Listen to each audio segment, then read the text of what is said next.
Assalamualaikum warahmatullahi wabarakatuh. Perkenalkan, nama saya Eni Yuliani. Saya dari jurusan D3 Farmasi di Akademi Farmasi Yana Susada Bangkalan semester 5.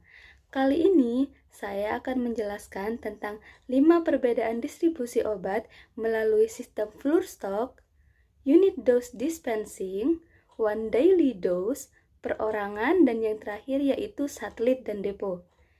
Dan berikut adalah penjelasannya. Baik, langsung saja kita ke penjelasan tentang distribusi obat. Yang pertama, dari pengertian distribusi obat. Distribusi merupakan suatu rangkaian kegiatan dalam rangka menyalurkan atau menyerahkan sediaan farmasi dan perbekalan kesehatan dari tempat penyimpanan sampai kepada unit pelayanan atau pasien dengan tetap menjamin mutu, stabilitas, jenis, jumlah, dan ketepatan waktu. IFRS atau instalasi farmasi rumah sakit harus menentukan sistem distribusi yang dapat menjamin terlaksananya pengawasan dan pengendalian sediaan farmasi dan perbekalan kesehatan di unit pelayanan. Dan kali ini yang akan saya bahas yaitu tentang perbedaan distribusi obat melalui sistem floor stock, unit dose dispensing, one daily dose, perorangan, satelit, dan depo. Yang pertama yaitu sistem floor stock. Menurut buku Hospital Farmasi, sistem persediaan lengkap di ruangan merupakan sistem pendistribusian sediaan farmasi, alat kesehatan, dan bahan medis habis pakai kepada pasien rawat inap sesuai dengan permintaan dokter. Obat-obat tersebut diambil dari persediaan yang berada pada ruang perawatan. Dan berikut adalah skema distribusi sistem floor stock menurut Siregar, yaitu dokter memberikan resep yang diinterpretasi oleh perawat, kemudian dilanjutkan dengan persediaan obat yang ada di ruangan yang juga dikendalikan oleh perawat. Jika tersedia, pengendalian juga dilakukan oleh apoteker. Lalu dilanjutkan kepada kereta obat untuk disampaikan kepada penderita atau pasien, yang penyimpanan dan pemberiannya dilakukan oleh perawat. Menurut Kementerian Kesehatan Republik Indonesia, pendistribusian sediaan farmasi dan perbekalan kesehatan untuk persediaan di ruang rawat disiapkan dan dikelola oleh instalasi farmasi. Sediaan farmasi dan perbekalan kesehatan yang disimpan di ruang rawat harus dalam jenis dan jumlah yang sangat dibutuhkan. Dalam kondisi sementara di mana tidak ada petugas farmasi yang mengelola, maka pendistribusiannya didelegasikan kepada penanggung jawab ruangan.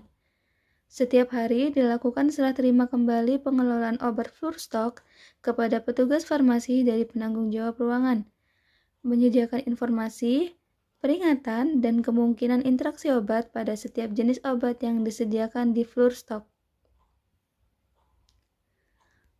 Berikut adalah kelebihan dan kekurangan sistem floor stock. Kelebihannya, yang pertama, kebutuhan obat secara cepat dapat langsung terpenuhi. Yang kedua, tanpa ada pengendalian obat karena obat langsung disampaikan kepada pasien. Yang ketiga, berkurangnya penyalinan kembali order obat. Yang keempat, mengurangi kebutuhan sumber daya manusia untuk pelayanan ini. Dan kekurangannya yaitu yang pertama, meningkatnya medication error. Yang kedua, penyimpanan yang tidak sesuai menjadikan kualitas obat turun. Yang ketiga, kerusakan dan pencurian obat yang meningkat. Yang keempat, perawat memerlukan banyak waktu untuk mengelola obat. Sistem yang kedua yaitu Unit Dose Dispensing atau UDD. Sistem unit dosis merupakan sistem pendistribusian sediaan farmasi, alat kesehatan, dan bahan medis habis pakai yang disiapkan dalam unit dosis tunggal untuk penggunaan sekali pakai, yang mengandung sejumlah dosis tertentu dan cukup untuk penggunaan dalam suatu waktu pada setiap pasien rawat inap. Umumnya, obat-obatan yang didistribusikan adalah obat dengan rute administrasi oral, parenteral, dan inhalasi. Keuntungan dan kerugian sistem ini, yaitu yang keuntungannya adalah yang pertama, mengurangi terjadinya medication error. Yang kedua, pasien mendapat pelayanan farmasi yang baik. Yang ketiga, menurunkan total biaya pengobatan karena hanya membayar pengobatan yang digunakan saja. Yang keempat, mengefisienkan tenaga perawat dalam asuhan keperawatan karena perawat lebih banyak merawat pasien. Yang kelima, menghindari duplikasi permintaan obat ke bagian farmasi. Yang keenam, menghindari adanya kemungkinan terjadinya pencurian dan terbuangnya obat. Dan kerugiannya, menurut Banker dan Pearson, keterbatasan sistem ini adalah yang pertama, frekuensi pengiriman lebih rendah dari teorinya.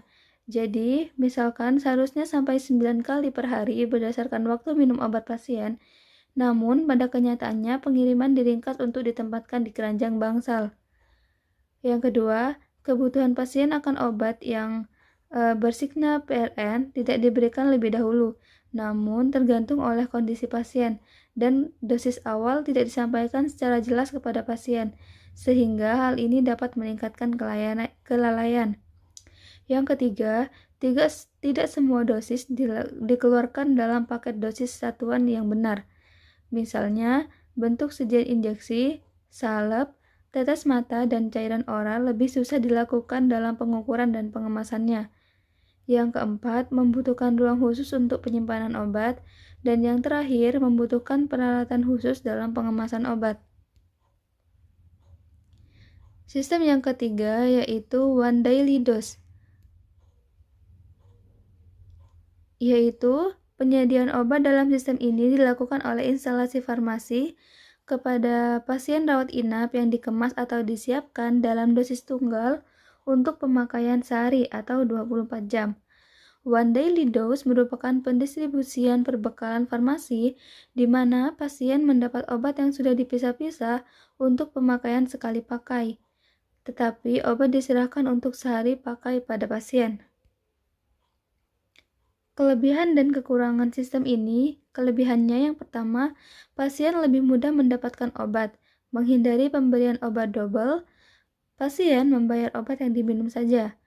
Lalu, bagi instalasi farmasi, pelayanan yang diberikan lebih berorientasi kepada pasien, menurunkan biaya obat, mengurangi medication error, serta pengelola stok obat secara sentralisasi sehingga pengendalian obat bisa ditingkatkan.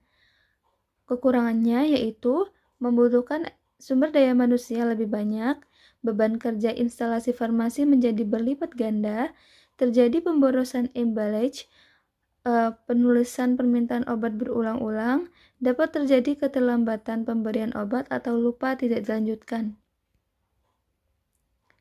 Sistem yang keempat yaitu perorangan. Menurut Kementerian Kesehatan Republik Indonesia, pendistribusian sediaan farmasi dan perbekalan kesehatan berdasarkan resep perorangan atau pasien rawat jalan dan rawat inap melalui instalasi farmasi. Pasien mendapatkan resep dari dokter dan instalasi farmasi melayani sesuai yang tertulis dalam resep. Keuntungan sistem ini adalah efisiensi dalam jumlah tenaga yang melayani, dapat diterapkan untuk pasien rawat jalan maupun rawat inap, dan mudah dalam mengontrol persediaan obatnya. Kelemahannya yaitu waktu kontak dengan pasien atau keluarga terbatas karena asuhan kefarmasian kurang optimal. Dan yang terakhir yaitu satelit dan depo. Satelit dan depo ini dibedakan menjadi dua, yaitu sentralisasi dan desentralisasi. Kita bahas yang sentralisasi dulu. Sentralisasi adalah sistem pendistribusian perbekalan farmasi yang dipusatkan pada satu tempat, yaitu instalasi farmasi. Pada sentralisasi, seluruh kebutuhan perbekalan farmasi setiap unit pemakaian, baik untuk kebutuhan individu maupun kebutuhan barang dasar, disuplai langsung dari pusat pelayanan farmasi tersebut. Resep orsinil oleh perawat dikirim ke IFRS, kemudian diproses untuk didistribusikan kepada pasien. Lalu, yang desentralisasi adalah sistem pendistribusian sediaan farmasi dan perbekalan kesehatan yang mempunyai cabang di dekat unit perawatan atau pelayanan. Bagian ini dikenal dengan istilah depo farmasi atau satelit farmasi. Pada desentralisasi, penyimpanan dan pendistribusian perbekalan farmasi tidak lagi dilayani oleh pusat pelayanan farmasi. Instalasi farmasi dalam hal ini bertanggung jawab terhadap efektivitas dan keamanan perbekalan farmasi yang ada di depo farmasi. Kemudian, tanggung jawab tenaga farmasi dalam kaitan dengan distribusi perbekalan farmasi di satelit farmasi, yaitu yang pertama, dispensing dosis awal pada permintaan baru dan larutan intravena tanpa tambahan.